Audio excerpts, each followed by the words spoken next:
Sanjenbam Da Arambai Tengolloi ahum Thadoku Haina Wakat Meefam Famkhre. Wakat Meefam aduda Maira Paibi Sengna Arambai Tengolloi da yaukiba seng yauningduna yaukiba nati Iraibakkidamakta chongthoktuna thawai pamudana thokiba ngaktani maram aduna makhoigi mathakta maral pishinduna fakiba yaningde condition amata yauduna makhoibu athuboda thadokpirau haina appeal tawrakli nakana maromdasu khurai chaithabi leirakta Arambai Tengolloi ahum fakibabu yaningdaba phongdoktuna miyamna khongjang jangshinki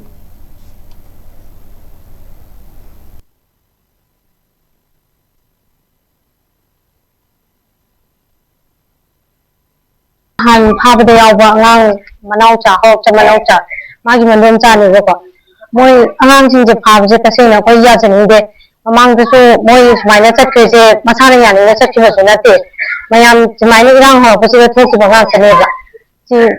khangde kai haiduna akoi condition am yaw da ne cha sing thadok piyo mama su khangde yung manu amata lebam sabong khangde ko angang je condition am yaw da thadok piyo mamang da so sakana chu thaje ba mayam pikre kun nga pa mamang da thoki ba sing je gobna da fly china ko ba pun da apha pun khai pun amata nang hale ha gi thaje so mamang da lai han ga bani masi pun ma yin bi nei sa sing condition amata yaw da thadok piyo si ge hena kai haje ga da mayam pun ma lai bang ta ja mayam pun ma mating pa biyo sa sing ji da makta akoi ma si su ya jani de Sanjenbam gi soyo amadi sampa ani punjalaga masigi darana je koi khamjabane Arambai habagi matangda